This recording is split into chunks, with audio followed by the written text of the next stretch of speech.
You know that feeling, right? Standing at a crossroads, wanting to move forward, but just not quite sure which way to go. Yeah, or maybe you've got all these ideas swirling around your head. Exactly. And you struggle to kind of nail down the one thing that'll really make a difference. Well, that's pretty much the space we're diving into today. We've looked at some really interesting materials, some approaches designed to help cut through all that noise. Right, to help you get a clearer sense of direction, make decisions with more, let's say, confidence. And then share what you figure out along the way. Precisely. It's moving past just collecting information, you know? It's about understanding how to apply it. So you get real results. Tangible results, yeah. We're looking at three main ideas today. They're sort of interconnected. Okay. Now what? One, and OPIA, which stands for other people's audiences. Got it. So decision-making, focused action. And collaborative sharing, how they all work together to, well, propel you forward. Okay, let's jump into the first one then. Now what? Seems like such a simple question, doesn't it? Something we all ask. It does, but this project really unpacks it. It focuses right on that core skill, decision-making. The thinking being that if we consciously engage with how we make choices... We can unlock some serious potential, yeah. It's even framed around this idea of 365 days to decision mastery. Wow, a whole year. What's really interesting is how it starts with self-awareness, like knowing yourself first. How so? Well, the source mentioned this survey. It gets you thinking, are you naturally a logical planner with your decisions? Or more intuitive, gut-feeling kind of person. Exactly. And just understanding your default mode is step one towards making more mindful choices. Makes you think about those snap judgments we make all the time. Are they actually helping us? Right. And it's not saying one way is inherently better. No. Just about recognizing your tendencies. And then building that capacity for more deliberate decision-making. It also talks about identifying those things that hold us back, right? Those inner roadblocks. They call them the villains in our personal stories, which I thought was an interesting way to put it. The things that sabotage our progress. Yeah, and that tagline, who will you be next?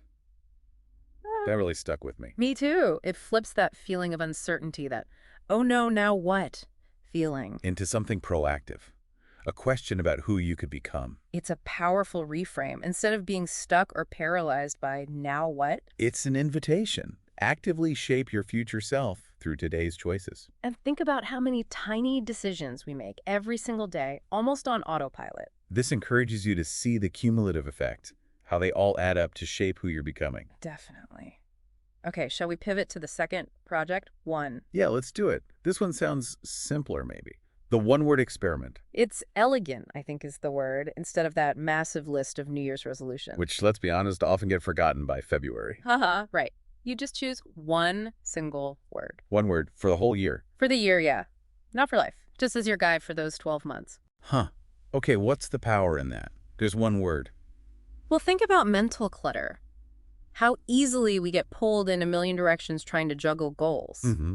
This taps into the idea that focusing all your intention on one core concept can actually have a much bigger impact. Like focusing sunlight with a magnifying glass. Exactly that analogy. It intensifies the effect rather than scattering your energy. So that one word becomes like a filter. Pretty much.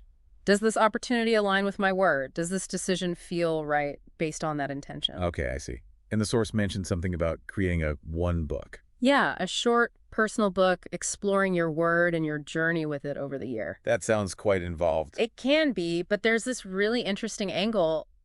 Writing it from the perspective of your future you. Future me. How does that work? Like the you who has already lived that year, embodying the word. It helps you tap into wisdom and clarity to guide your present actions. Ah, okay. So you're creating a narrative around the intention. Exactly. And it's not just one size fits all. They offer different ways to engage a DIY online course. Right. Online groups, even in-person groups, and one-on-one coaching too. So options depending on how you learn best. Yeah, recognizing people thrive differently. And the tools are kind of cool too. Mm-hmm. Like what? Mind maps, using voice recordings to explore your word's meaning, even using AI to generate images related to it. AI images. Interesting. And it all culminates in creating an actual physical hardcover book. A tangible reminder. I like that. Me too. And they even offer a 21-day guarantee, which suggests they're pretty confident it works. Okay, that covers one. Let's shift gears again. The third one was OPA. Right, OPA. other people's audiences. Now, the name might sound a bit marketing speak, Maybe a little. but the philosophy behind it seems much more human-centered. It's about collaboration. Okay. How does it work in practice? It's mainly about connecting with other people, authors, creators, entrepreneurs in your space, and having real conversations, often on Zoom, like interviews or discussions. The key is that reciprocal exchange. So talking with people, not just at them. Exactly. And the outcome is pretty insightful. You, the participant, get to share your message. And potentially reach a new audience through your collaborators' network. Precisely. Yeah. But you also get back a ton of ready-made content from that conversation. What kind of content? Think short video snippets, audio clips, quote, graphics, all derived from the discussion itself. Material you can share easily. Ah, so it's content creation and distribution sort of rolled into one activity. Efficient. Very efficient. It's presented as a real win-win. You get exposure and you get this library of content without starting from zero. Plus, the sources mention something about confidence. Yeah, that just the act of talking through your ideas, articulating them in conversation. Let's build your own clarity and confidence in your message. Makes sense. And they even use tech to take it a step further, tools that analyze the discussion. Analyze it. For what? To kind of give an objective look at the key themes, the main insights that came out, which can then spark more content ideas. Wow. Okay.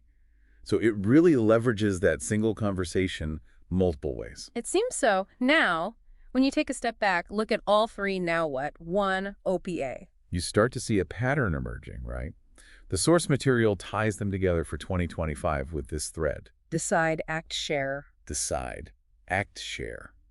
Simple, but feels quite profound. Yeah, it's presented as more than just steps, almost like a philosophy. So break that down. Decide. That links back to now what? Exactly. Getting clear, deciding who you want to be next, what direction you're heading, that mindful decision-making. Okay, then act. Act on that decision with focused effort, like mastering your choices in now what, or living your one word. Or doing the collaborative sharing through OPA. Right, taking concrete action based on your decision. And the final piece, share. Share your journey, share your message, which connects to OPA, but also just the broader idea of connecting with others. It's not just broadcasting, is it? It's about the learning and impact that comes from shared experience. The material calls this whole cycle a treasure map. A treasure map. I like that. Leading not just to, like, productivity or profit. But towards purpose, a deeper sense of it. It feels quite holistic, actually. Well, Connecting the inner work, clarity, intention. with the outer engagement, taking action, connecting with people. Suggesting that a really fulfilling path involves that continuous cycle. Decide, act, share. It really ties it all together neatly. So for you listening, Yeah. as you think about your own goals, your aspirations, maybe consider that sequence. Decide, act, share. Yeah, which part of that resonates most with you right now? Is it the deciding part? Gaining clarity? Or maybe the acting part, focusing your energy with that single intention. Or perhaps it's about sharing, finding new ways to connect and get your perspective out there collaboratively. It's definitely an interesting question to ponder. Where could taking a real, focused, deep dive into just one of those areas actually lead you? Something to think about.